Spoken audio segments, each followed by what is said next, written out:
வணக்கம். இன்றைய முக்கிய செய்திகள். சென்னை உட்பட 4 மாவட்டங்களில் புயல் நிவாரண தொகையான 6000 ரூபாய் வழங்கும் திட்டத்தை முதலமைச்சர் மு க ஸ்டாலின் அவர்கள் நேற்று தொடங்கி வைத்துள்ளார். வளிமண்டல கீழடுக்கு சுழற்சியின் காரணமாக தென் தமிழகத்தில் அடுத்த 48 மணி நேரத்திற்கு இடைவிடாமல் மழை பெய்ய வாய்ப்புள்ளதாக வானிலை மையம் தெரிவித்துள்ளது. கோவையில் இன்று மக்களோடு முதல்வர் திட்டத்தை முதலமைச்சர் மு க ஸ்டாலின் அவர்கள் தொடங்கி வைக்க உள்ளார். வியாபாரிகளின் ஒருங்கிணைந்த செயல்பாட்டை ஊக்குவிக்கும் நோக்கில் கட்டப்பட்டுள்ள சூரத் வைரசந்தை அலுவலக கட்டடத்தை பிரதமர் நரேந்திர மோடி அவர்கள் நேற்று திறந்து வைத்துள்ளார். புயல் நிவாரண தொகையான 6000 ரூபாய் குறித்த மக்களின் சந்தேகங்களை தீர்க்க கட்டுப்பாட்டு அறை அமைக்கப்பட்டுள்ளது. மேலும் மேற்கண்ட இந்த தொலைபேசி எண்களும் கொடுக்கப்பட்டுள்ளது.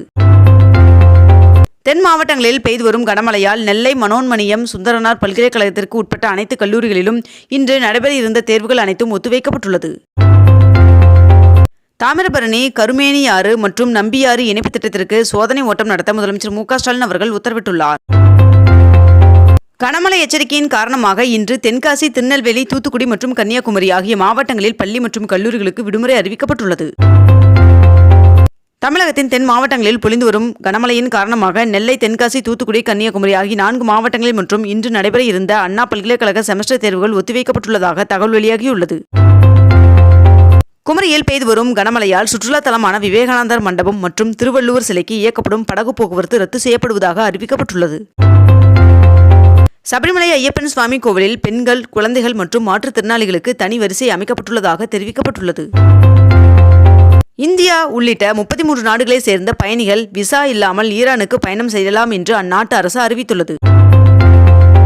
திருப்பதி ஏழுமலையான் சுவாமி கோவிலில் கடந்த 11 மாதங்களில் உண்டியல் காணிக்கையாக 1274 கோடி ரூபாய் கிடைத்துள்ளது என்று தேவஸ்தானம் தெரிவித்துள்ளது. கனமழை பெய்து வருவதன் காரணமாக அகஸ்தியர் அருவிக்கு செல்ல வனத்துறையினர் தடை விதித்துள்ளனர். சிதம்பரம் நடராஜர் சுவாமி கோவிலில் ஆருத்ரா தரிசன விழா இன்று கொடியேற்றத்துடன் துவங்க உள்ளது. கனமழை பெய்து வருவதன் காரணமாக திருநெல்வேலி மாநகராட்சி சார்பாக நிவாரண முகாம்கள் மற்றும் முன்னெச்சரிக்கை ஏற்பாடுகள் தீவிரமாக மேற்கொள்ளப்பட்டு வருவதாக தகவல் வெளியாகியுள்ளது. உதகையில் கட்டப்பட்டு வரும் மருத்துவக் கல்லூரி மருத்துவமனை மார்ச் மாதம் திறக்கப்படும் என பொதுப்பணித்துறை அமைச்சர் ஏவா வேலு அவர்கள் தெரிவித்துள்ளார். குற்றால அருவியில் திடீர் வெள்ளப்பெருக்கு ஏற்பட்டதை அடுத்து சுற்றுலா பயணிகள் குளிக்க தடை விதிக்கப்பட்டுள்ளது. புயலால் பாதிக்கப்பட்டவர்கள் 6000 ரூபாய் வெள்ள நிவாரண நிதி பெறுவதற்கு குடும்ப அட்டை இல்லாதவர்களும் விண்ணப்பிக்கலாம் என்று தமிழக அரசு அறிவித்துள்ளது. அமமுகவின் தேர்தல் கூட்டணி குறித்து ஜனவரியில் முடிவெடுக்கப்படும் என்று டிடிவி தினகரன் அவர்கள் தெரிவித்துள்ளார். தொடர் கனமழை எதிரொலியாக 100 பேர் கொண்ட 4 குழுக்கள் மீட்பு மற்றும் உபகரணங்களுடன் திருநெல்வேலி, தூத்துக்குடி மற்றும் கன்னியாகுமரி ஆகிய மாவட்டங்களுக்கு விரைந்துள்ளனர். வைகுண்ட ஏகாதசியை முன்னிட்டு திருப்பதி கோவிலில் வருகின்ற 19ஆம் தேதி ஆழ்வார் திருமஞ்சனம் நடக்க உள்ளதால் அன்றைய தினம் VIP தரிசனம் ரத்து செய்யப்படுவதாக தெரிவிக்கப்பட்டுள்ளது. தமிழ்நாடு மாநில வாலிபால் சங்கம் சார்பில் முதன்முறையாக 6 அணிகள் பங்கேற்கும் தமிழ்நாடு வாலிபால் லீக் கைப்பந்து போட்டி ஜனவரி 3ஆம் தேதி தொடங்க உள்ளது. வருகின்ற ஜனவரி மாதம் சென்னையில் நடைபெறும் அயலக தமிழர் தின விழாவில் இலக்கியம், கல்வி உள்ளிட்ட 8 பிரிவுகளில் சிறப்பான செயல்பாடுகளுக்கான விருதுகள் வழங்கப்பட உள்ளது. குரூப் 2, 2A முதன்மை தேர்வு முடிவுகள் வருகின்ற ஜனவரி 12ஆம் தேதி வெளியிடப்படும் என்று தமிழக அரசு அறிவித்துள்ளது.